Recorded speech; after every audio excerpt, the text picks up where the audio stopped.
La vague conservatrice qui déferle sur les États-Unis provoque de nombreux effets secondaires et le principal est la crise de santé mentale qui touche les démocrates. Il est important d'y prêter attention car nous la verrons bientôt dans le monde entier. Voici un exemple. Mardi dernier, le conseil municipal de Worcester, dans le Massachusetts, a voté, à la demande de la conseillère Tu Nguyen, membre du conseil qui se déclare non-binaire, pour faire de la ville un sanctuaire pour la communauté transgenre.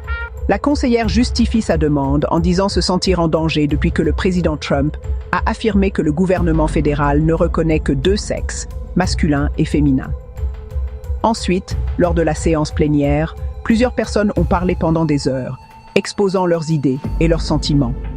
Et il est impossible de ne pas remarquer qu'elles semblaient toutes présenter un certain degré de déséquilibre, ce qui montre clairement qu'il s'agit d'un problème de santé mentale qui ne doit pas être normalisé.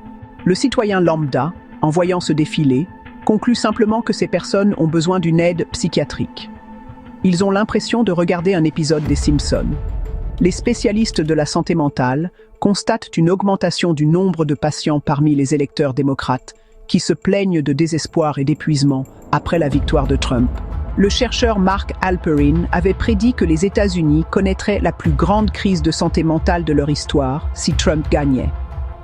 Nul besoin que les spécialistes nous le disent, car nous en voyons des exemples concrets chaque jour. Comme la députée de l'État du Michigan, Lori Powutsky, qui s'est stérilisée volontairement pour éviter d'avoir un enfant dans l'Amérique de Trump, chose dont nous devrions lui être reconnaissants, car ainsi elle ne propage pas cette maladie. Et comme cela s'est produit au Brésil il y a peu de temps, aux États-Unis d'aujourd'hui, beaucoup traitent Elon Musk de néo-nazi, confondant les concepts par ignorance et mauvaise foi. Le célèbre avocat Larry Klayman affirme que la lutte contre la gauche est pire que ce que la plupart des gens pensent. Il explique « Nous allons vivre une révolution violente. La gauche fait pression et va déclencher la violence comme elle l'a fait avec Antifa et Black Lives Matter. C'est une situation qui va dégénérer sauvagement à mesure que Trump augmentera la pression. La gauche veut notre mort à tous. Ils veulent avoir le contrôle total.